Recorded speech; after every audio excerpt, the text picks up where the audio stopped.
Bonjour à toutes et à tous, c'est Arca. Aujourd'hui, nous nous retrouvons dans le bonus 22 sur Ensemble Applications. Donc aujourd'hui, nous allons nous intéresser à une généralisation du produit cartésien. Rentrons alors dans le vif du sujet. Donc soit AI avec I appartenant à un N, une famille finie d'ensemble. Donc démontrons que cardinal du produit cartésien des AI pour I allant jusqu'à N est égal au cardinal de l'ensemble des XI pour I appartenant à un N appartenant à l'union pour I appartenant à un N des AI puissance 1N, tel que pour tout I de 1N, XI appartient à AI. Donc, posons S, l'ensemble des XI pour I appartenant à un N appartenant à l'union pour I appartenant à un N des AI puissance 1N, tel que pour tout I de 1N, XI appartient à AI. Donc, soit F, l'application du produit cartésien pour I allant de 1 jusqu'à N des AI dans S, qui est associé à X, l'ensemble des XI pour I appartenant à N, tel que X est égal au tuple X1 jusqu'à Xn. Montrons l'injectivité de F. Donc, soit XY appartenant au produit pour I allant de 1 jusqu'à N des AI2, tel que F de X égale F de Y. Donc, XI pour I appartenant à un N est égal à YI pour I appartenant à un N. Et donc, pour tout I de 1N, XI égale YI. Et donc, X égale Y, puisqu'il s'agit d'une famille. Continuons la démonstration. Donc, montrons à présent la surjectivité de F. Donc, soit Z appartenant à S quelconque. Donc, il existe ZI pour I appartenant à un N appartenant à l'union pour I appartenant à un N des AI puissance 1N, tel que Z est égal à ZI pour I appartenant à un N, et pour tout I de 1N, ZI appartient à AI. Donc, F de Z1 jusqu'à Zn, c'est-à-dire du tuple Z1 jusqu'à Zn, est égal à Z. Donc, F est bijective, car celle-ci est surjective, et injective.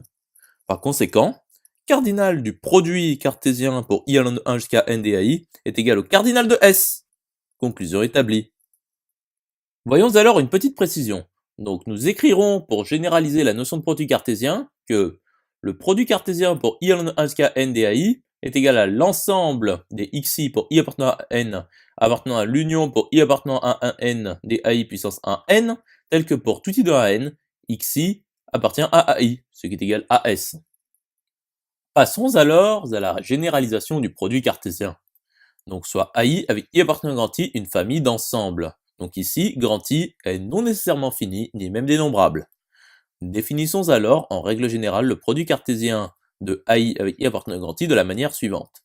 Donc le produit cartésien pour I appartenant à grand I des AI est égal à l'ensemble des applications de grand I dans l'union pour I appartenant à grand I des AI, telles que pour tout I de grand I, F de I appartient à I, ce qui est également égal à l'ensemble des familles XI pour I appartenant à grand I appartenant à l'union pour I appartenant à grand I des AI puissance grand I, tel que pour tout I de grand I, XI appartient à AI.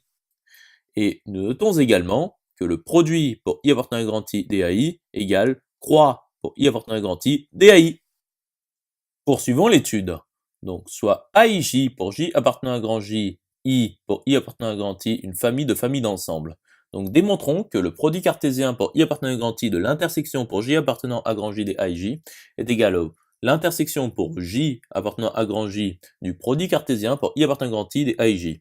Donc voyons l'inclusion directe. Donc soit X appartenant au produit cartésien pour I appartenant à grand I de l'intersection pour J appartenant à grand J des AIJ. Donc il existe XI avec I appartenant à grand I appartenant à l'intersection pour J appartenant à grand J des AIJ puissance grand I, tel que X est égal à XI pour I appartenant à grand I. Et donc pour tout I de grand I, XI appartient à l'intersection pour J appartenant à grand J des AIJ. Et donc pour tout I de grand I, pour tout J de grand J, XI appartient à AIJ. Et donc pour tout J de grand J, pour tout I de grand I, XI appartient à AIJ. Nous avons pu réaliser l'interversion des quantificateurs universels, car grand I et grand J sont indépendants l'un de l'autre. Continuons la démonstration. Donc pour tout J de grand J, XI pour I appartenant à grand I appartient au produit cartésien pour I appartenant à grand I des AIJ. C'est-à-dire pour tout J de grand J, X appartient à l'intersection pour I appartenant à grand I des AIJ.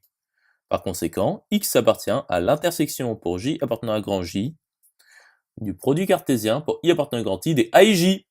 Inclusion établie. Continuons la démonstration. Nous pouvons alors noter X est égal à grand XI pour I appartenant à grand I, tel que pour tout J de grand J, pour tout I de grand I, XIJ est égal à grand XI. Donc pour tout J de grand J, pour tout I de grand XI appartient à AIJ. C'est-à-dire pour tout I de grand I, pour tout J de grand J, grand XI appartient à AIJ. Donc nous avons pu, une fois de plus, intervertir les quantificateurs universels, car grand I et grand J sont indépendants l'un de l'autre. Donc, pour tout I de grand XI appartient à l'intersection pour J appartenant à grand J des AIJ. Donc, grand XI pour I appartenant à grand I appartient au produit cartésien pour I appartenant à grand I de l'intersection pour J appartenant à grand J des AIJ. C'est-à-dire X appartient au produit cartésien pour I appartenant à grand I de l'intersection pour J appartenant à grand J des AIJ.